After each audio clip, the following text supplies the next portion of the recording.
Pada tahun 2007, seorang doktor pulang ke rumah pada awal pagi. Dia naik ke bilik tidurnya dan melihat isterinya mati terduduk di bucu katil dengan membongkok sambil kepalanya memandang ke bawah.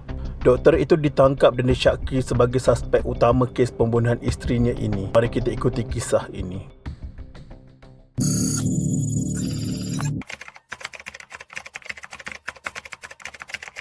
Pada 22 Oktober 2007, seorang doktor dikenali sebagai Dr. Jitwir Singh Ojaga Singh, 54 tahun, didakwa membunuh isterinya, Shanto Kaur Jaswant Singh, di sebuah rumah di Bandar Country Homes, Rawang. Pembunuhan itu berlaku antara 5 pagi dan 8.30 pagi.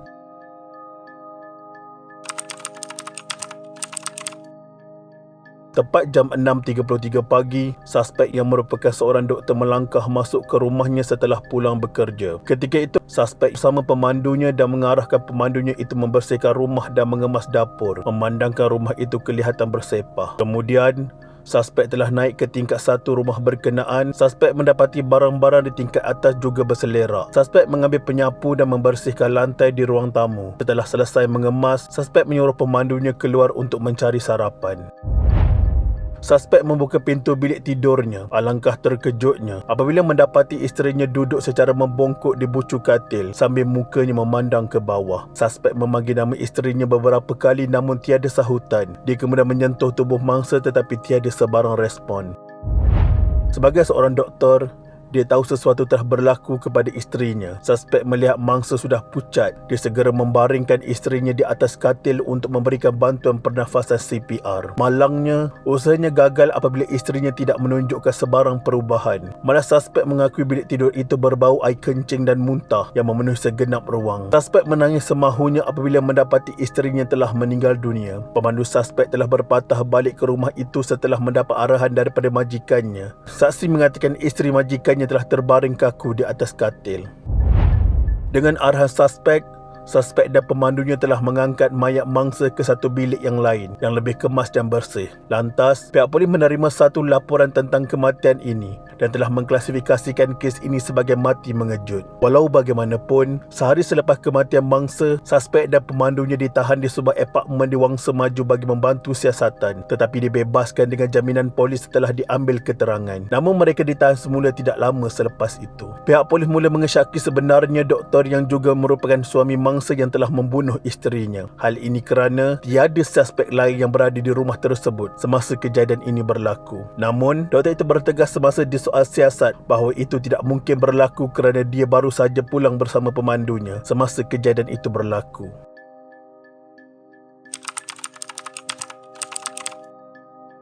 Suspek sedang merenung kemungkinan hukuman mati ke atasnya selepas dia didakwa di Mahkamah Magistrate Selayang pada 24 Julai 2008 atas tuduhan membunuh isterinya berusia 46 tahun di rumah mereka pada 2007.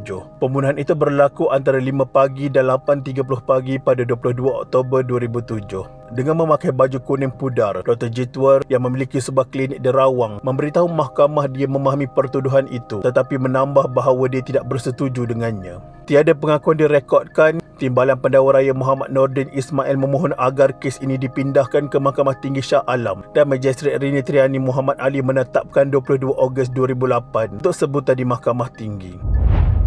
Pada 23 Oktober 2007, polis menerima panggilan telefon daripada abang Dr. Jitwir memaklumkan bahawa Shanto ditemui mati di bilik tidur utama rumahnya. Polis pergi ke tempat kejadian dan selepas mendapati tiada tanda-tanda mencurigakan, pihak polis telah mengklasifikasikan kes ini sebagai mati mengejut. Kes itu bagaimanapun diklasifikasikan semula sebagai pembunuhan keesokan harinya selepas bedah siasat menunjukkan mangsa meninggal dunia akibat sesak nafas, berkemungkinan ditekuk dengan objek lembut seperti bantal. Terdapat juga kecederaan di kepala dipercayai berpunca daripada objek tumpul. Pihak Pendakwa Raya Jabatan Peguam Negara memanggil doktor pakar untuk terangkan apa yang terjadi. Doktor pakar tersebut mengesahkan ada kemungkinan mangsa mati dicekik oleh benda lembut pada bahagian leher atau hidungnya ditutup.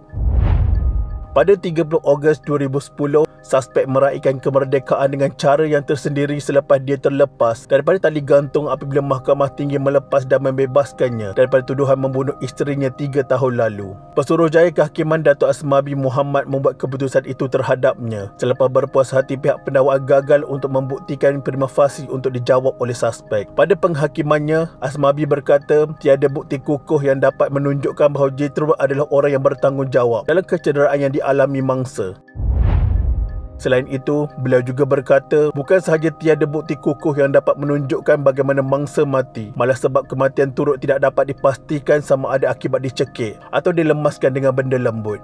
Keputusan itu dibuat selepas Asmabi mendengar keterangan 21 saksi pendakwaan. Jethro yang gembira dengan keputusan itu berkata beliau akan meneruskan kehidupan bersama 3 anaknya dan menjalankan operasi kliniknya yang terletak di Rawang. Kejadian ini adalah pengalaman yang menyedihkan kerana beliau dituduh membunuh semasa dia sedang bersedih kerana baru kehilangan isterinya.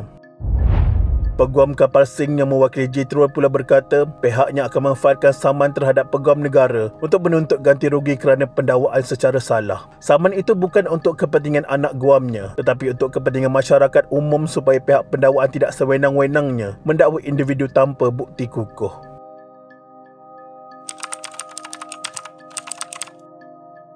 Mahkamah Rayuan pada 28 September 2011 Rabu mengekalkan pembebasan suspek yang menghadapi tuduhan jenayah ini. Panel 3 hakim terdiri daripada Datin Paduka Zaliha Zahari, Datuk Clement Alas Skinner dan Datuk Linto Albert sebulat suara memutuskan Pesuruhjaya Kehakiman Datuk Asmabi Muhammad telah menimbangkan kesemua bukti secara telus dan membuat keputusan yang betul. Fakta keberadaan suaminya pada hari kejadian diragui untuk yakinkan mahkamah dialah pembunuhnya.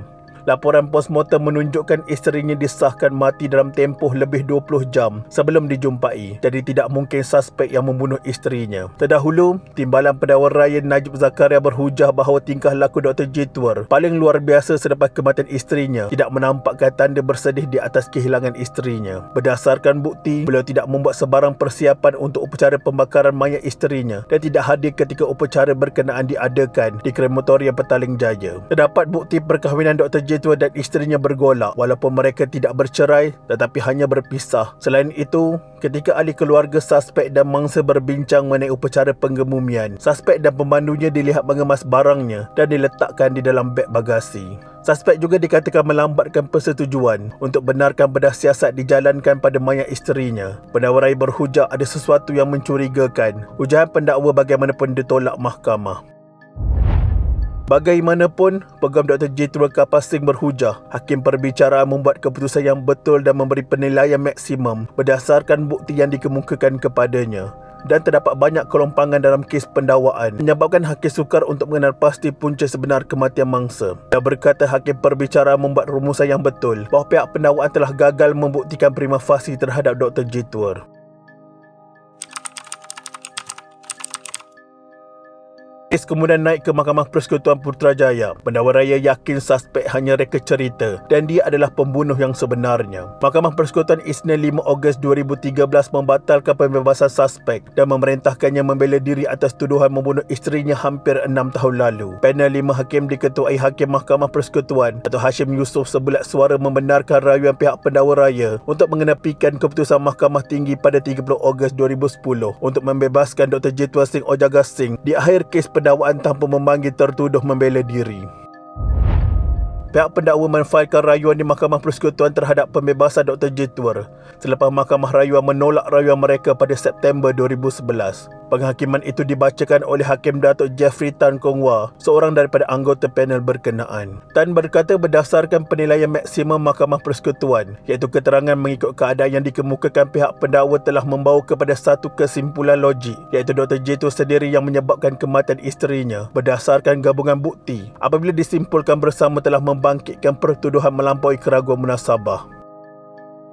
Keterangan pakar patologi adalah sangat jelas. Mangsa mempunyai kecederaan yang pelbagai dan mati akibat sesak nafas. Mangsa mati bukan disebabkan punca semula jadi. Semua pemerhatian saksi mengenai fakta itu tidak dicabar. Hakim perbicaraan sepatutnya menerima kesimpulan pakar patologi itu dan tidak menolaknya. Berhubung fakta berkaitan pakar patologi, hakim berpuas hati ia di luar keraguan yang munasabah, iaitu punca kematian bukan disebabkan kemalangan tetapi dibunuh. Panel itu yang turut dianggotai Hakim Mahkamah Persekutuan Tan Sri Ahmad Ma'aruf, Datuk Hassan Lah dan Datuk Zainul Ali memerintahkan Jitua membela diri di hadapan hakim perbicaraan yang sama.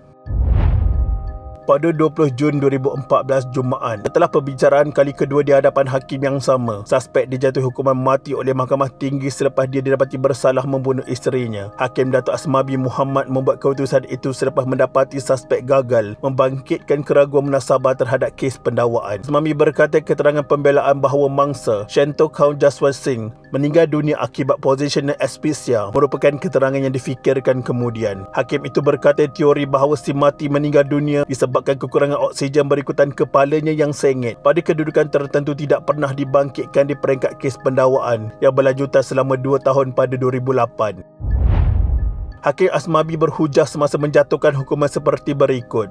Saya jatuhi hukuman gantung di leher sehingga mati terhadap kamu. Kamu punya hak untuk merayu. Jika saya terkhilaf, Mahkamah Rayuan boleh meminda keputusan saya. Saya membuat penghakiman ini dengan sebaik-baiknya berdasarkan keterangan yang dikemukakan di hadapan saya. Asmabi membuat keputusan itu di akhir kes pembelaan selepas mendengar keterangan 6 saksi pembelaan termasuk tertuduh.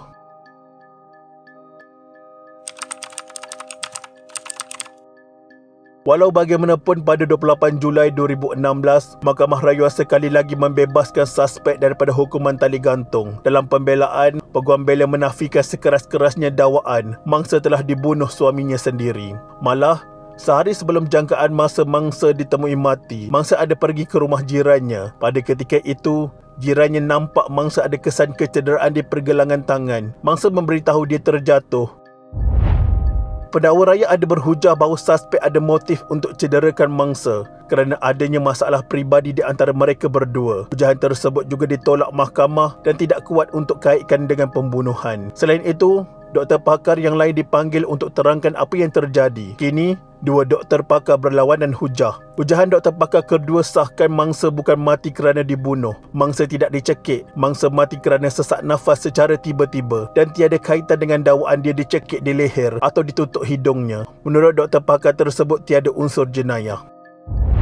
Hujahan doktor pakar tersebut diterima panel 3 Hakim Mahkamah Rayuan Putrajaya. Jadi suspek terlepas tali gantung kerana ada keraguan untuk membuktikan suspek membunuh isterinya sendiri. Panel Hakim Tengku Maimun, Mokhtaruddin Baki dan Harminda Singh sahkan ada keraguan munasabah. Jadi suspek tidak boleh disabitkan bersalah atas tuduhan membunuh. Pelbagai persoalan timbul dalam kes ini.